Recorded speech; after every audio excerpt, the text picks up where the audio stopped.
This is a direct quote from Gandhi. A non-violent person talking like this?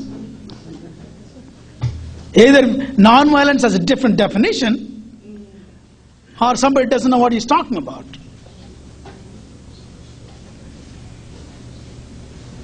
Actually, one person said, it would be difficult to find a more violent person than Gandhi in the history. Because most of the violent people declare themselves as violent. Except Gandhi, who cheated the entire world, portraying himself as a pacifist. But in fact, he was a hardcore violent person within himself when it came to protecting his evil Hindu caste system. That is exactly the truth.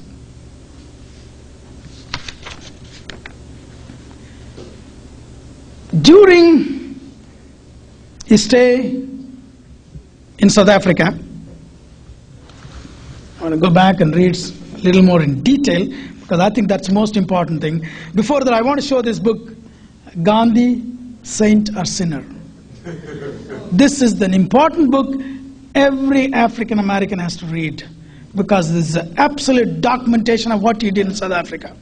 And I'll make sure Brother Ununi has address, or I will try to get these books and give it to them because this has got documentation. What he said, when he said in South Africa. This, I'll give the details because I think best thing because it is available only in India. It's kind of difficult for you individually write them. So what I'm thinking of doing is to get a bulk and send it to here. It's easier because of the exchange rates and the postal system.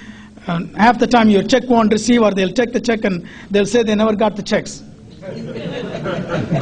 Okay. He says, during the Gandhi movie, people forgot Gandhi for a long time. And the Indian government, the Indira Gandhi government, to bring his Gandhi back, their Mahatma back, the movie was completely financed by the Indian government. The script was checked and rechecked by the government of India. And the movie was taken. And one commentary about this movie. While Gandhi is being portrayed as a saintly man, a martyr for whom non-violence is constant theme and growing virtue, Gandhi was an opportunist, a late-blooming pacifist for whom non-violence was a selective tactic. In fact, during the Kafir Wars in South Africa, he was a regular Gangadin who volunteered to organize a brigade of Indians to put down Zulu uprising and was decorated himself for valor under fire. Oh. You should know that. Yeah. Is it the King Center people can't even get this fact?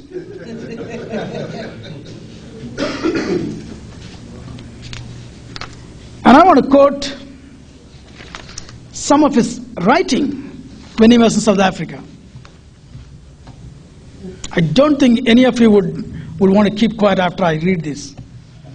He says, ours, that is the Indian upper caste community in South Africa, is one continued struggle sought to be inflicted upon us by the Europeans who desire to degrade us to the level of the raw Kafir, whose occupation is hunting, and whose sole ambition is to collect a certain number of cattle to buy a wife and then pass his life in indolence and nakedness.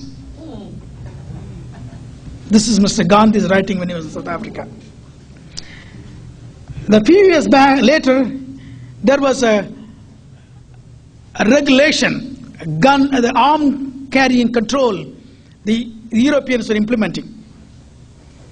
And obviously Europeans wanted to make a rule same for the native blacks and the Indians.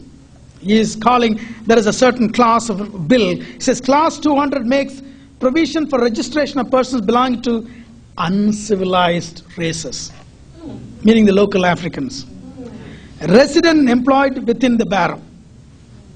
One can understand the necessity of registration of Kafis who will not work, But why should registration be required to the Indians?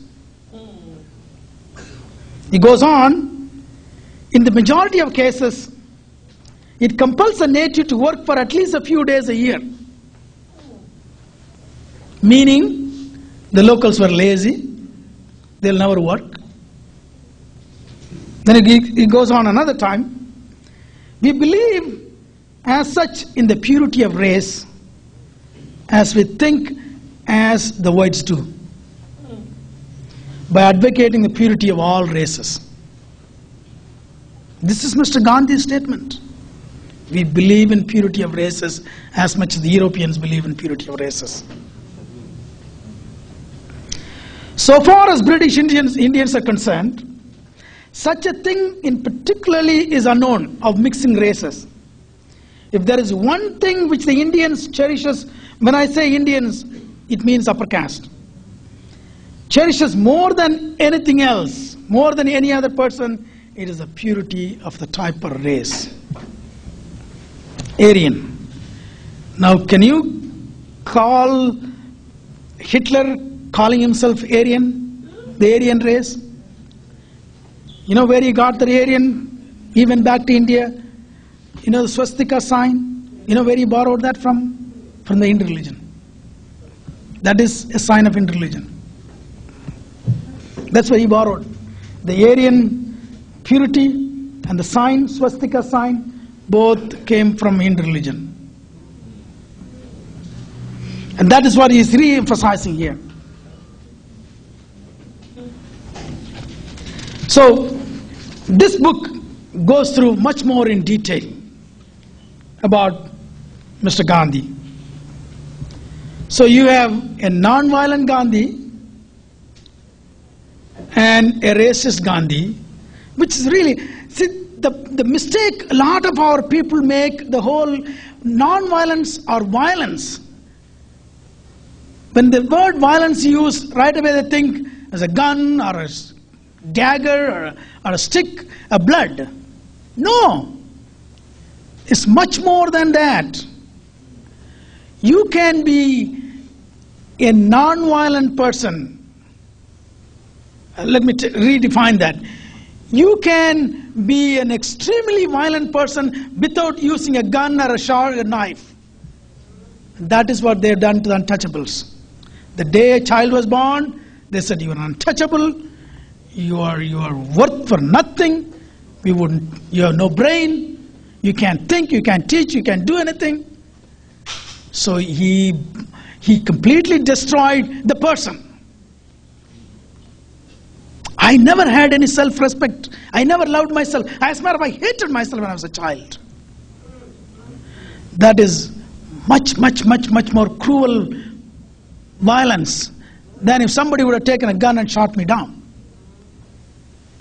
People have to understand when the word of violence and non-violence is being used to their advantage.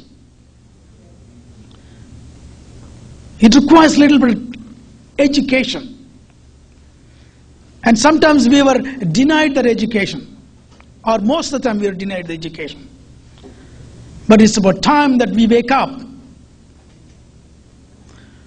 Because that is where I'm coming back. The Gandhi who killed the Untouchables has the same ancestry as the African Americans of this country.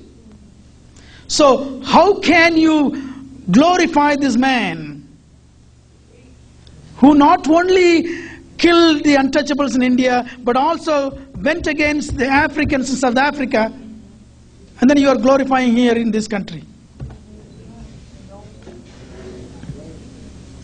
Last year, during October, that is the time this guy was born, October some date.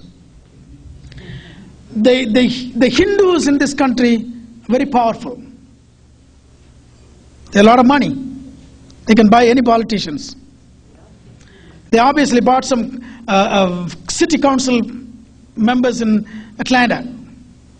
So they said, we want to name a street after Gandhi, right next to King Center, with the blessing of Mrs. King. So this brother, African American council brother, fine. He moved a resolution.